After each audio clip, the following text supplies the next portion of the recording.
All right, guys. Wanted to talk to you about the topic of train up a child. I know this topic's been talked about, I guess probably, pretty much any church you go to, pretty much any ministry that you're a part of, you hear this topic called train up a child. And that comes out of Proverbs chapter 22, verse 6, and it says, train up a child in the way he should go, and when he is old, he will not depart from it. And so tonight I just wanted to take a few minutes and talk to you about that topic, about training up your children. And one of the main reasons why I wanted to talk about this for a few minutes is because I'm in street preaching ministry. That's what I do the most of. And I've seen it in churches. I've seen it in street preaching ministry. You name it, I've pretty well seen it. And one of the biggest things that disturbs me about this topic, about train up your children, is I see preachers preach it all the time. As I said earlier, I do a lot of street preaching, so I'm around street preachers a lot. And I hear them constantly on the street talking about how, they see a parent that will bring a child to a certain event that they're preaching at, and they'll talk about how wicked it is and how they should be ashamed of themselves because they ought to train up their children in a better way. They ought to be ashamed of themselves. And for the most part, I agree with the preacher during that statement because a lot of the events are events to where not even the adults should be at, much less bringing children to, sort of like gay prides, sort of like, rock concerts, country music concerts. Whatever it may be. All these new age people that singing, I don't know, there's so many of them out there. So I can understand why the preacher would preach that, but here's the problem. And I hope this video will be an encouragement to somebody out there that'll watch this, is many times it's easy to tell somebody else how to train their children, but you got to make sure you're training your children the same way. Right now, I know in the street preaching movement of so many families that, they are letting others help train their children rather than them training their children. And I want to explain that for a second. I've seen families come and go throughout my time as a street minister. I've seen families come and go with a lot of children. I've seen some and go that didn't have any children. Some come and go, that didn't have any children. Some that had one, maybe had two. And they always use the name Jesus. I'm sure you guys have heard that before. The Lord spoke to me. God told me to do this. The Lord told me I should be here. The Lord moved me here. And so if you're in any kind of ministry, you'll hear that a lot. Well, God said, God told me. And most of the time it's nothing but emotions. It's pure emotions as the reason why a lot of Christians do what they do. And I'll tell you the reason why is because a lot of the people that are doing ministry today, they're simply not called. They're just excited. They're full of emotions. They want to be involved, they're excited, and they want to do something. But a lot of people that do certain things are not called. They just do it because it's exciting to them. They do it because of other people around them that may puff them up or that may encourage them and to, get them all puffed up into thinking that they're the next, Billy Graham or somebody. I don't know. But anyway, I see a lot of families that come and go, and they get excited into the ministry, and they'll say, well, the Lord told me that we should be here. Well, they stay around for a while, and then all of a sudden, things don't go their way, it's not as exciting anymore as it used to be, or it didn't go quite like they thought it would, because, again, a lot of people that will come and visit your area, they all of a sudden find out that it's not as exciting as they anticipated it would be, because it don't go their way. They may face challenges. They may face obstacles. I want to be very clear. When God calls you to something, He will make a way. I think a lot of people, they don't understand this. They don't understand that when God calls them to do something, God always makes a way for them to do the job. And, I see a lot of people who will move to a certain area, and God told them to come, and they have their children with them, and it's all fun and games. Everything's going good. The preaching's going good. Fellowship's going good. And then all of a sudden, we hit a road bump. We have some disagreements or whatever. And lo and behold, God said, we may be moving in 2 months. God said we may be moving to a new fellowship. And I see this all the time, because most of the time, if we really looked at ministry today, we would almost seem to think, or we would almost think that God cannot make up His mind for us, or God don't really know what's best for us, because, like I said, you see so many people saying, well, God told me to do this, and it don't work. Well, if God told you to do it, then why didn't it work? And so people will bring their children, and they hopes that by bringing them around your children or around other people, that it's going to make their children better and things like that. Some husbands will even bring their wives to a certain area in hopes that it will make their wives a better woman. And I think this is all hypocrisy. It's called laziness. Because you should never bring your wife or children to a fellowship only to make them better. You bring them to a fellowship to have them around like-minded believers, but it's not the fellowship's job or position to train your wife and to train your children. And so what we see today is, and I see it a lot in the street preaching movement, that it almost seems to be that other fellowships are babysitters for men of God's children. Let's call it that. Fellowships are babysitters, and it's almost like a daycare in society today. A lot of times parents will drop their kids off at a daycare because they won't train them themselves. They won't teach them themselves. They won't stay at home with them. They got to go make the money. They got to go do this. When it's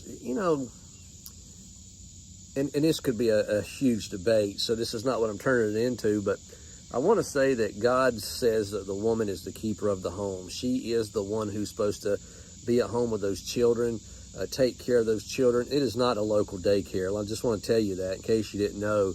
It's not the local church's job to take care of your children at a daycare. It's not the daycare down the street that is supposed to take care of your children while you're sleeping and cleaning your house. That is not biblical. And so, it's for the man to go out into work and for the women to stay at home, to take care of the home, to take care of those children, to do the cooking, the cleaning, and things like that. And I'm not saying a man shouldn't do those things. Don't get me wrong. A man has to do his part too. Like here at my house, which I have 11 children, so I have a lot of helpers, but me and the boys, we take care of everything, all the grounds around here, the different lots that we have. We take care of everything that is outside related. And then we do inside. We take out the trash, we scrub the showers and things like that. But for the most part, the girls, they do the laundry. They cook the meals. They take care of the children. My wife does the homeschooling. Some of the girls that are of age, they do help with the homeschooling and things like that. Me and the boys, we run a mowing and landscaping business, so we're going out and doing work that way. And so,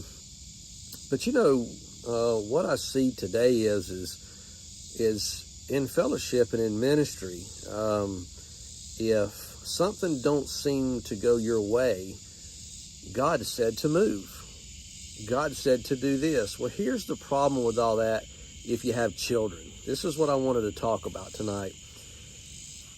What you're ending up doing if you're not careful is you're confusing the child even more. Now, as the child grows up, we want to teach that child. Proverbs chapter 22, verse 6, he said, train them up in the way they should go, and when they get older, they will not depart. You know,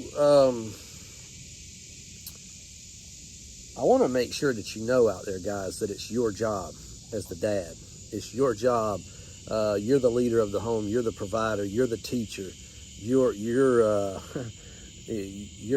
first in line. You know, you have God, then you have the man, then you have the wife, and then so on and so on. But we also need to realize the order of ministry. God gave you your family as your number one ministry. And I think that the Proverbs chapter 22, this is where all this comes into play, is most men that are doing ministry today, they have put preaching in front of family. It's God, preaching, family, wife, so on and so on. There's a lot of ministers out there now that are more faithful to their buddies than they are their wife. They're more faithful to their preaching buddy than they are their son. You know, they're more faithful to some woman in the street than they are their daughter. I see that a lot now, and it seems like it's picking up. It's like a trend, you know. It's like it's the newest thing, and we will never be able to train our children in the way they should go if this is the lifestyles that we're choosing to live. What we're doing is we're confusing the next generation, not training the next generation. And I know that because there's people that I know currently right now. They've moved time and time and time again. And before it's over with, they're going to move again. You know, they'll move again. They'll move again. They'll be a Methodist. They'll be a Baptist. They'll be Pentecostal. They're going to be every denomination under the sun before they meet Jesus. And simply, the reason why that is because, number one, they are unstable. They do not know who they are in Jesus. They do not know where they stand, and they don't know why. They don't know why, and therefore they cannot be training the children that they have or that they're gonna have. And I think it's a big deal. And so, number one, we need to grow up as men and to take charge of our homes and put our homes number one. If you are married, your wife is number one. You have God, and then you have your home. You have your wife. Your wife, if you're a street preacher, comes before anybody out there on the street, anybody in this world. Your children come after that if you have children or you're gonna have children. They are next. Your family, God designed the family.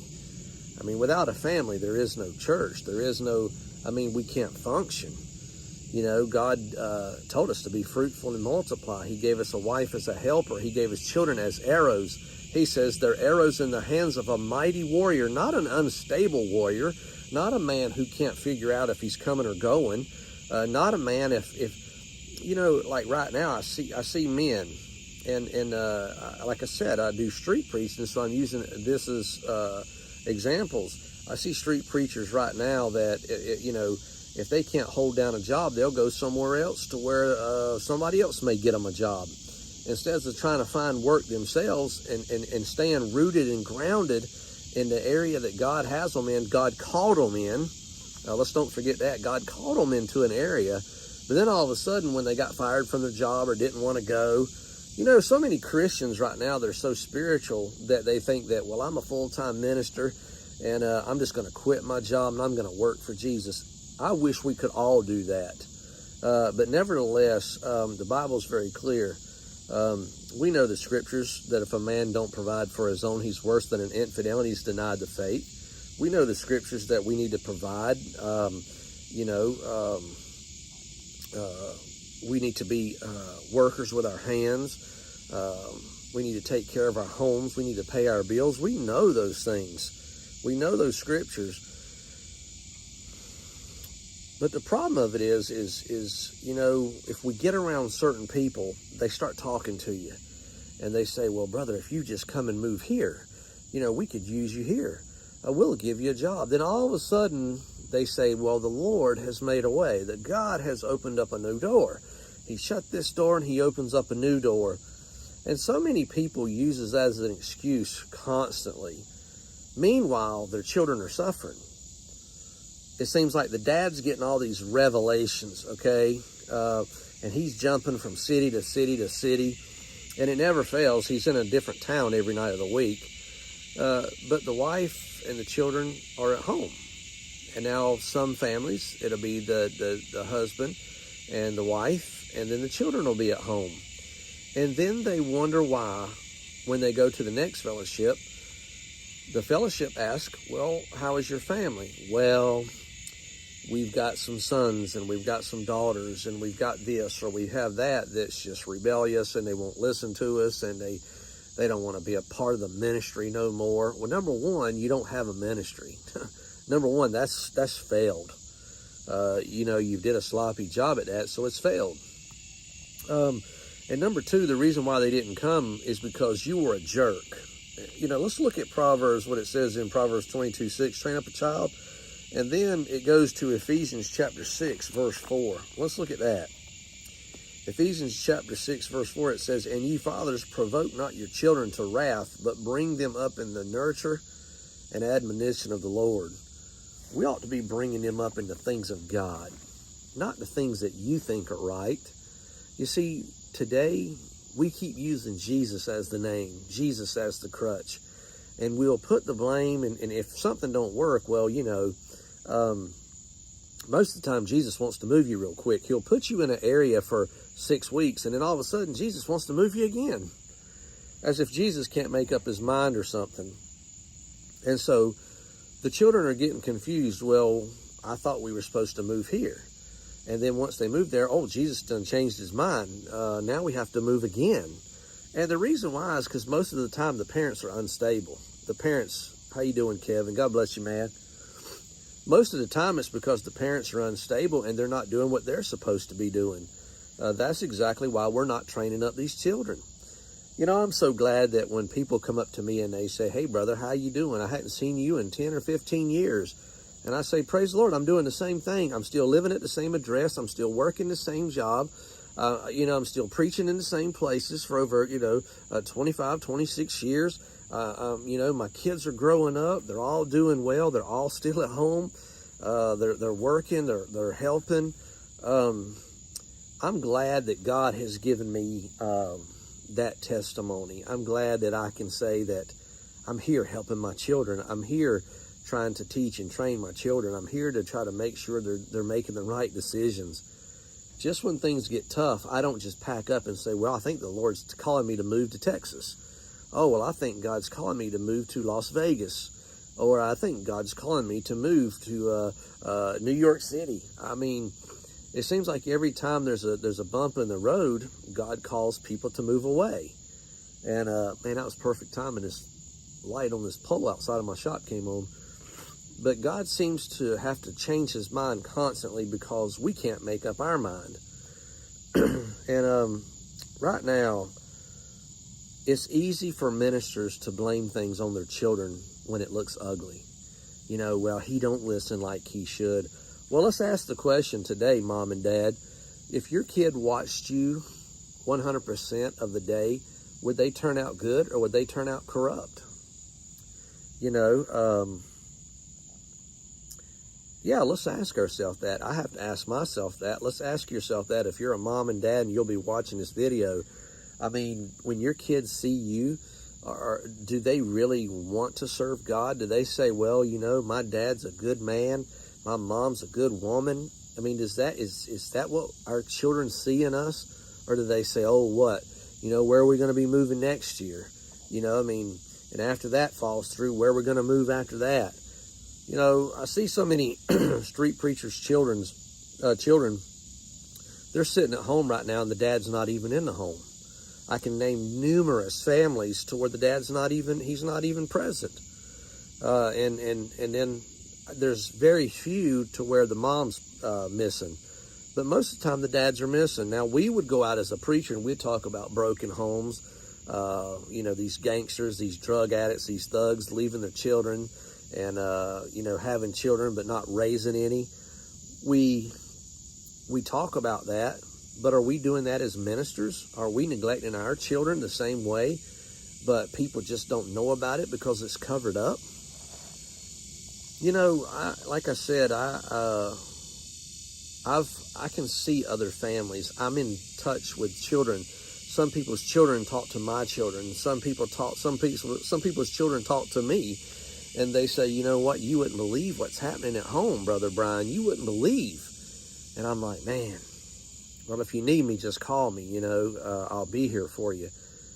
But it's so surprising to me how there's so many children out there right now that are in ministry homes that are not being taught by their mom and dad, because their mom and dad keep saying, well, the Lord said, but nobody has a vision. They're not teaching them the things of God.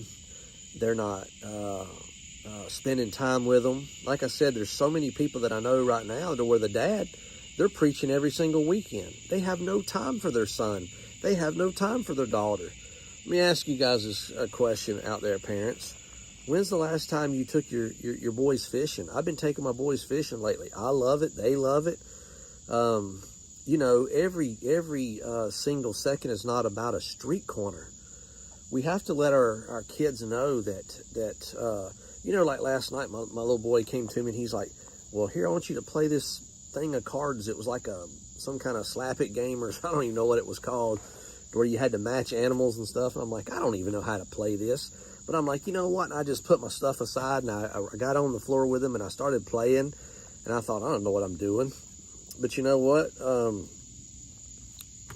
still don't know what I'm doing in it. But I learned the game real quick, the best I knew how anyway.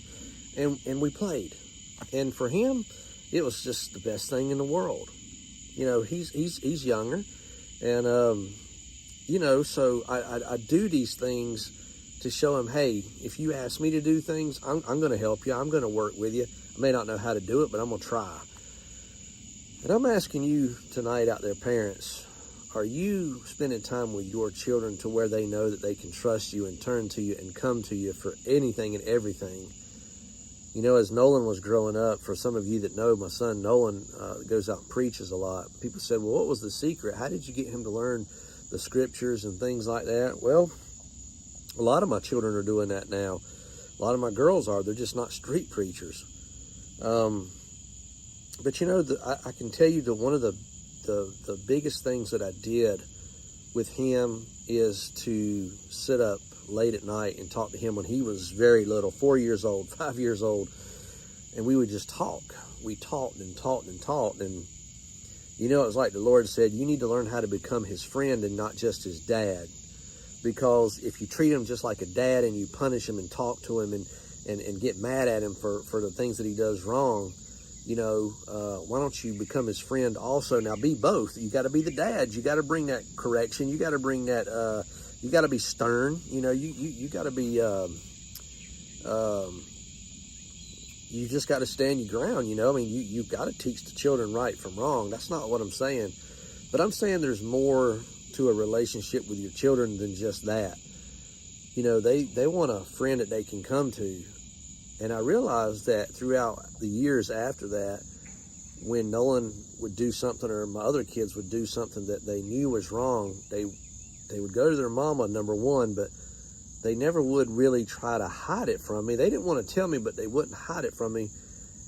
And Nolan he was different than that. He always came running to me for everything because he knew that I wasn't just somebody who would punish him for doing wrong, but I would reward him for telling me the truth and being honest and upfront. And becoming that friend, I trained him to be honest, because it's just like the Bible. Jesus is our Lord, he's our Savior, but it says there is one that sticks closer than a brother. And that man is Jesus. He's your best friend. He's your provider. He's your safety. He's the one that counsels you, the one that provides for you, the one that, like the Bible says, he sustains you. You want your children to look at you the same way. You want your children to say, man, I trust my dad. And if the Lord tells him that we need to move, we're going to move. But today what we're raising up is a bunch of children who hate what we do. Not me, personally. I'm very thankful for the way my family's running right now. But I see other families that I know very well that their children hate what their families do. And the reason why is because the dad is like a gangster dad, but in a street preaching way. He's gone all the time with his buddies. Now they would say, no, we're going doing the Lord's work. Well, I can tell you one thing. The Lord's job for us as individuals is not to go everywhere throughout this country every single weekend and spend more time with your preaching buddies than you do your son and your daughter and your wife. And there's some women I see out there doing the same thing, you know. Some of them don't have husbands, but some do. And, you know, they're out doing more ministry than the husband is. I know some that husbands don't do it at all, but,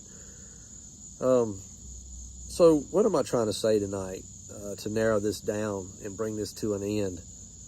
My question to you parents out there is, are you training your children up in the ways of the Lord, or are you training them up in the ways of you, to where they're seeing all of your bad habits, all of your times that you sign Jesus's name to the dotted line, when in reality it's not him.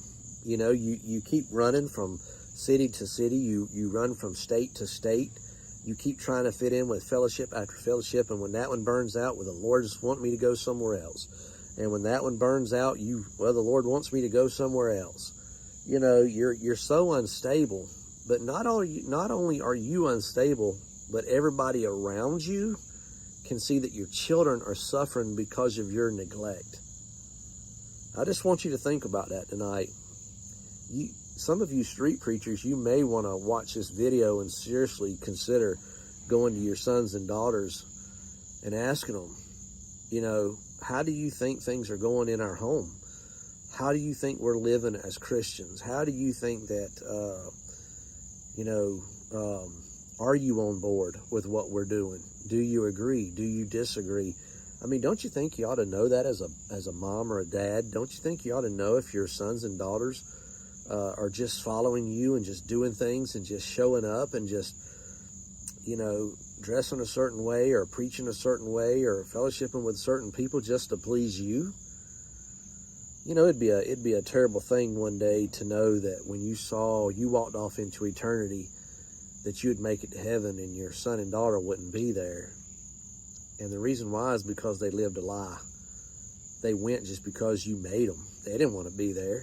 And the reason why they didn't want to be there is because you didn't make it interesting for them.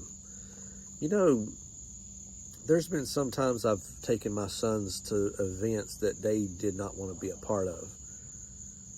But during that event, I was constantly thinking, how can I make this interesting to my boys? How can I make them understand that there's more to it than just this festival that everybody hates us?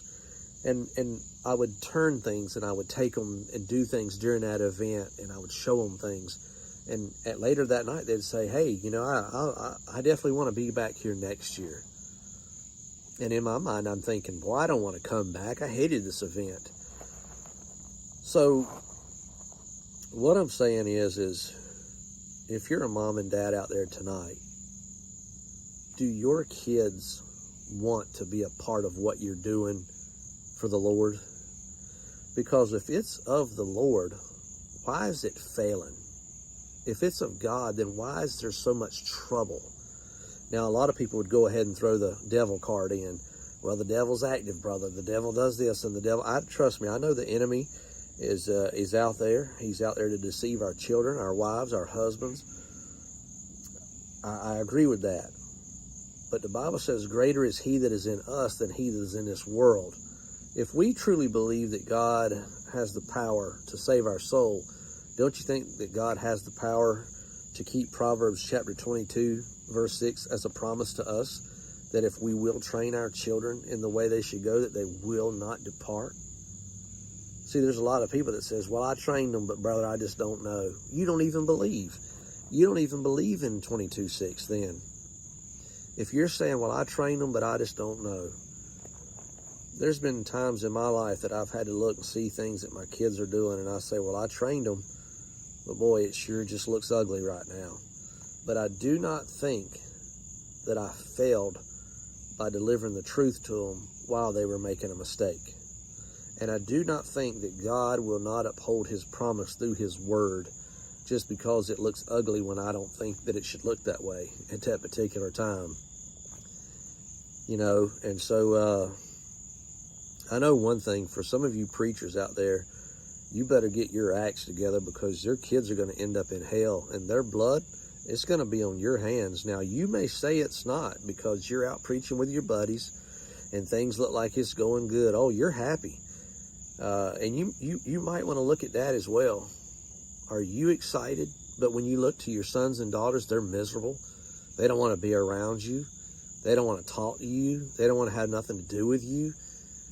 I mean, preacher, if that's you and you're seeing these red flags, you better take note, because you can travel the world and you can make all these converts. But I'll tell you, the biggest failure that I know you could become is to go out there and to try to make converts of people you don't even know, but let your own flesh and blood die and go to hell because you failed to train them up in the ways of the Lord. Or you may even say, well, I trained them, brother, but it's up to them now. I can't hold their hands all my life. Let me tell you something. I'll be willing to hold my son and my daughter's hand until eternity, until the day they die or I die one. Man, my kids will always be first with my wife before I go out into the streets and to try to tell somebody else how to live their life. I've used this analogy or this illustration many times, and I'm going to use it tonight. I was at a SOPA conference in Georgia. I don't know, probably 20 years ago. And James, a preacher by the name of James Lyman, he said, I will let the whole world die and go to hell before I'll let my family go. And you know, and I thought about that, and I was like, well, that's a big statement. But you know, as I started having kids, I got to thinking, man, that's exactly what I would do. I'll let this whole world die and go to hell before my family. And the reason why, guys, is because God, when he gave you a wife, he gave you a wife to be fruitful and multiply and to have children. And you guys become a family. And I'm going to tell you something. If you can't depend on your family and trust your family, who can you depend on? Who can you trust? And with saying that, let me ask you guys out there, does your children trust you? Does your children depend on you? Can they trust you?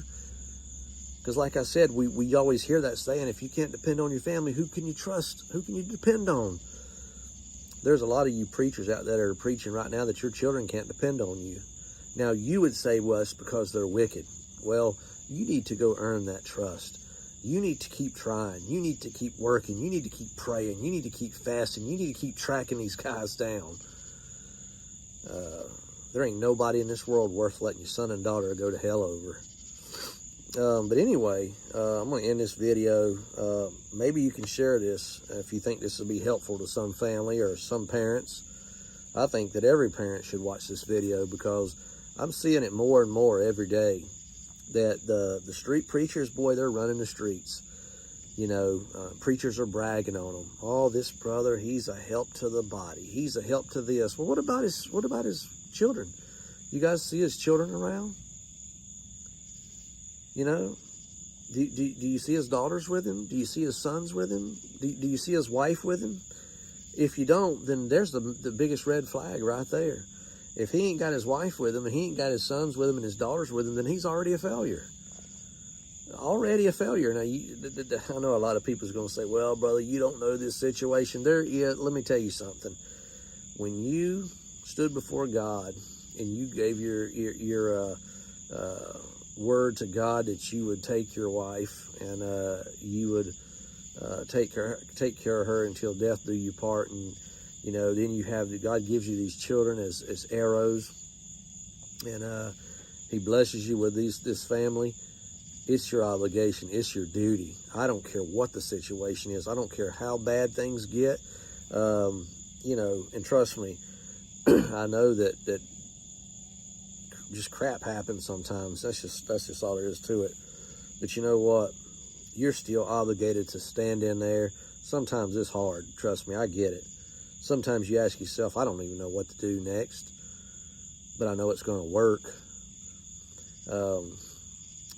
But you better think about this, Mom and Dad, because every day we're a step closer to eternity, and your sons and daughters is going to spend eternity in one of two places, heaven or hell. And Proverbs chapter 22 says, you better train them up in the way they should go. And that's your hope, because if you train them, he said they will not depart from it. That's a promise from God. And we'll either believe that or we don't believe it. God didn't never tell us that our children weren't going to do stupid things. We done stupid things as parents.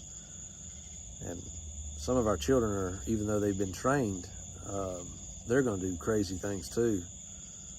Trust me, I wish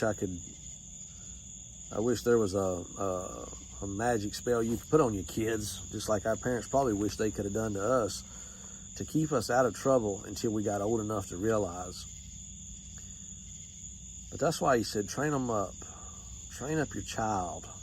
He didn't say train up the adults. He said, train up your child in the way they should go, because during that time is the most crucial.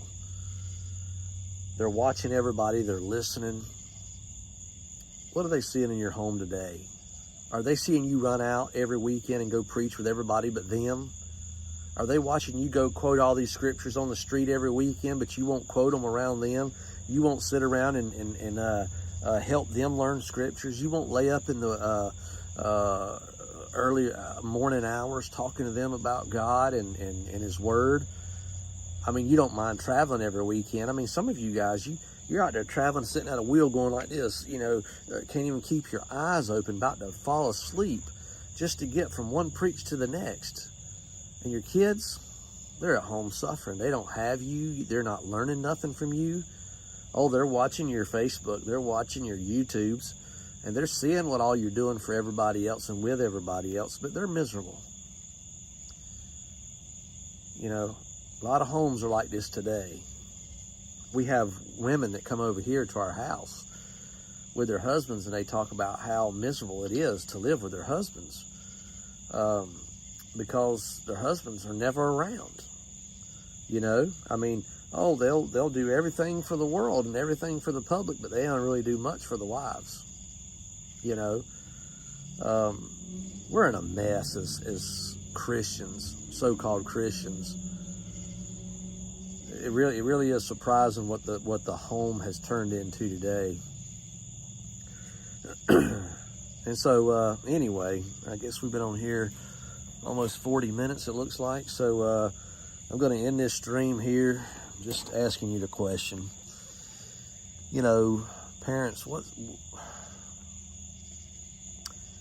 the Bible's very clear when he says, what shall it profit a man if he shall gain the whole world but yet lose his soul? If you could switch that, and it says, what shall it profit a man if he shall gain the whole world and lose his kids, and lose his wife? Or what will they give in exchange for them? I can't imagine giving anything for my wife or my children. I just think that'd be the dumbest thing in the world, is to trade them for something else.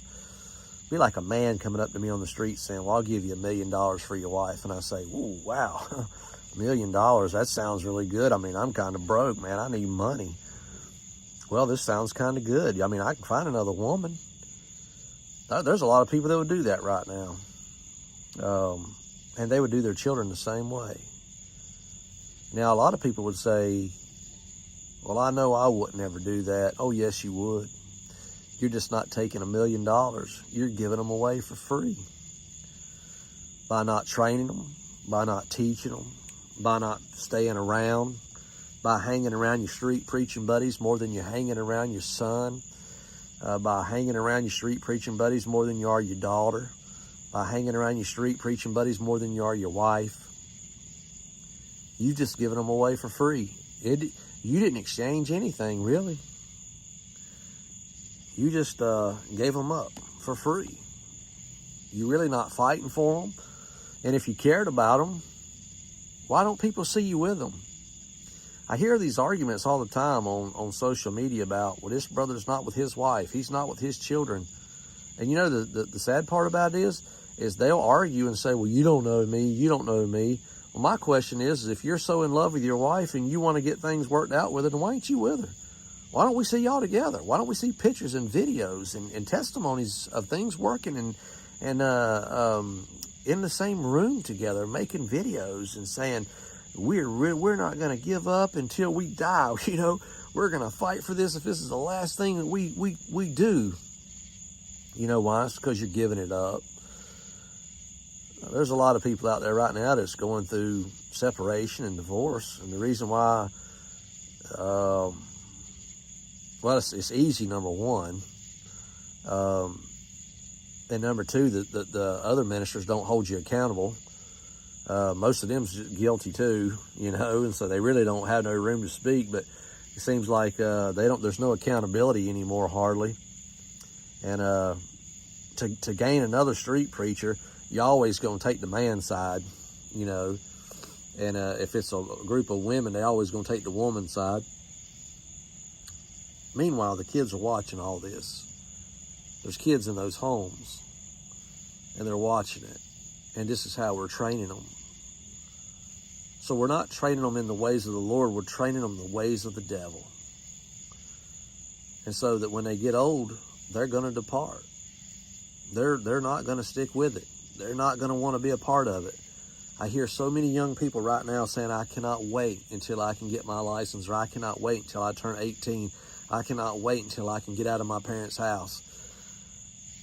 These are all ministers' children.